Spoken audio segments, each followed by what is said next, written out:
Bien-aimés auditeurs et auditrices de l'émission Parle Seigneur, car ton serviteur est à l'écoute, je vous dis bonjour. Cette émission vous est présentée par le serviteur de Dieu, Sanvi Koku Apetogbo Samuel. Parle Seigneur, car ton serviteur est à l'écoute. Qu'est-ce que j'entends ce matin? Quel conseil veut nous prodiguer le Seigneur? J'entends la phrase: ne détruis pas de bonnes relations. Ne détruis pas de bonnes relations. Bien-aimés auditeurs et auditrices, on ne détruit pas ce qui nous fait du bien. Tu ne devais pas remplir le puits qui t'a servi à boire avec du sable. Non. Et il y a un adage de nos ancêtres qui dit: on ne doit pas son village avec la main gauche. Bien-aimés, qu'est-ce que nous sommes en train de faire avec de bonnes relations? Comment traitons-nous le pot qui nous a servi à boire? Comment traitons-nous l'assiette qui nous a servi à manger? Comment traitons-nous les chaussures qui nous ont servi à marcher dans le chaud sol, sous le chaud soleil, sur le sable du désert?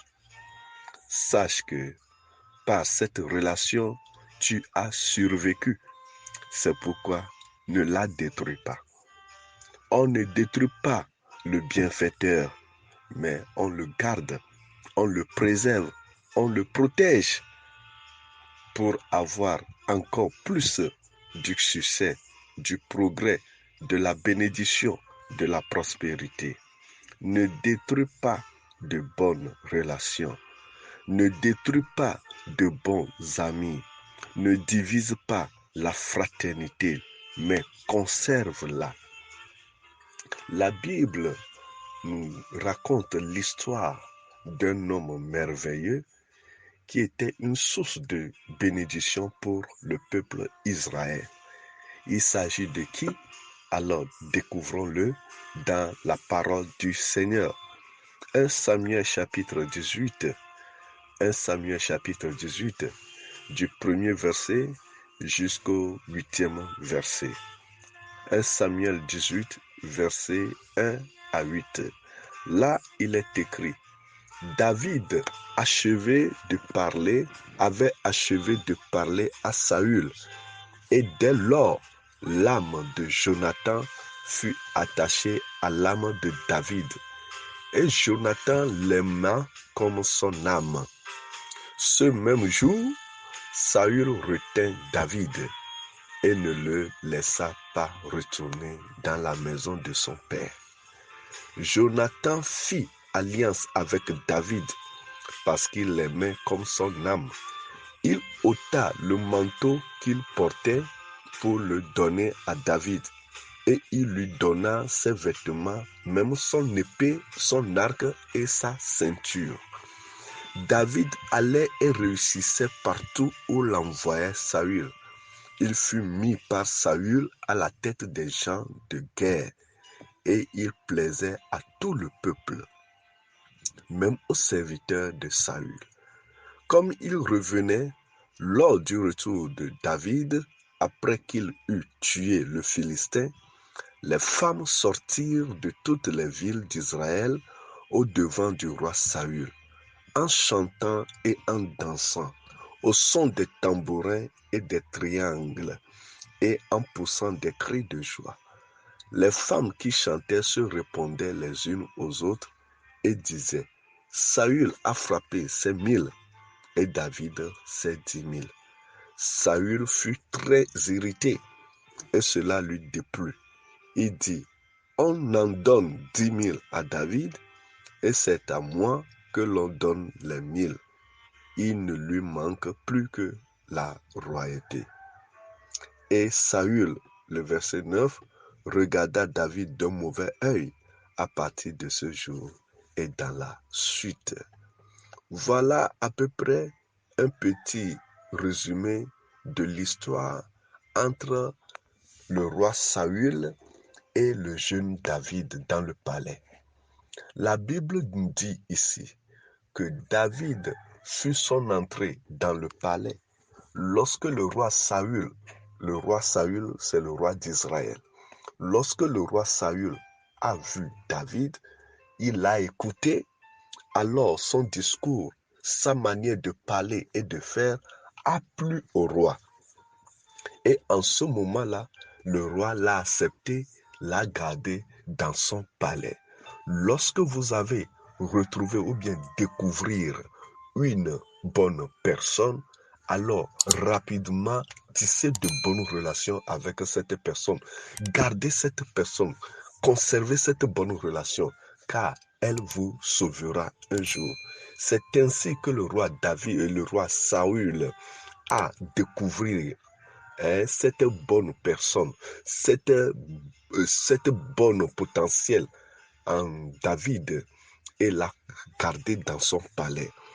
Et la Bible nous fait savoir que l'un des enfants de Saül, qui s'appelait Jonathan, aussi aimait fort David.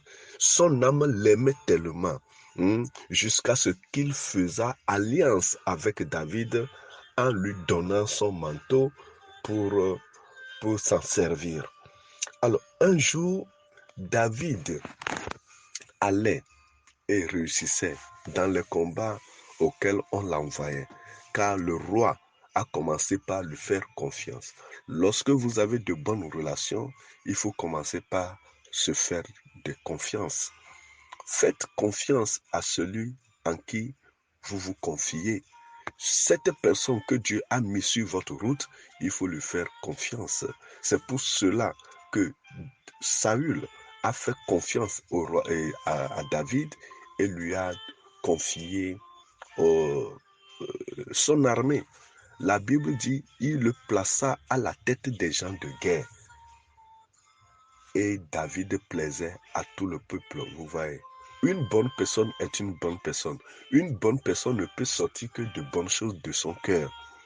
Mais méfiez-vous des mauvaises personnes, des gens hypocrites qui font semblant d'être bons, mais à l'intérieur, c'est des lions blessés.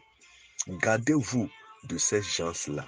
Mais pour tout ce qui concerne de bonnes relations, la Bible nous interpelle tous à avoir une bonne compréhension, une bonne confiance, une bonne fidélité avec les gens de bon cœur.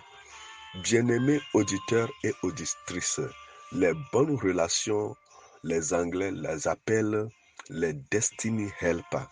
Ce sont des gens que Dieu mettra sur votre route pour vous aider à rentrer dans votre destinée, à rentrer pleinement dans votre destinée. Ces gens-là, c'est des cadeaux tombés du ciel. Il faut les préserver, il faut les aimer, il faut les conserver, il faut les garder.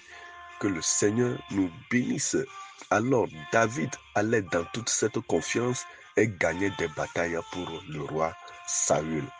Et un jour, de retour de bataille, lorsqu'il a tué le roi et lorsqu'il a tué le Philistin Goliath, les femmes étaient tellement en joie et puis elles chantaient et se répondaient les unes les autres. Oh, Saül a frappé ses 1000 et David ses 10 000. Alors le roi était très irrité et cela lui déplut. Il a mal compris la chanson des femmes et Saül disait, c'est moi qui ai frappé 1000 et que David a frappé 10 000. Alors la Bible dit, il regarda David d'un mauvais œil à partir de ce jour et dans la suite. Bien-aimés auditeurs et auditrices, celui que tu as aidé dans la vie, cette personne que tu as soulevée, cette personne que tu as poussée en avant peut te dépasser, mais ça ne doit pas créer une haine en toi, mais c'est plutôt une gloire pour toi. Celui que tu as aidé, tu le vois réussir et réussir plus que toi, c'est un honneur. On ne le détruit pas, on ne le regarde pas d'un mauvais œil. Que la paix du Seigneur nous préserve de la haine contre nos frères. car la haine, c'est de la sorcellerie. Lorsque tu commences par haïr ton frère, tu ouvres la porte aux démons. Et c'est ce qui est arrivé à notre cher roi Saül à la suite. Mais que le Seigneur nous préserve de cet esprit de haine afin de voir les autres allant et réussir plus que nous. Ça serait notre fierté de voir une bonne personne réussir dans la vie. Parle, Seigneur, car ton serviteur est à l'écoute. Ainsi s'achève la deuxième partie de comment garder une bonne relation. Paix et joie à notre cœur. Ce n'est pas encore fini, car le meilleur reste à venir. Vous venez d'écouter la voix de vos serviteurs, Sanvi Koku Apetogbo Samuel. Et à la prochaine. Bye bye.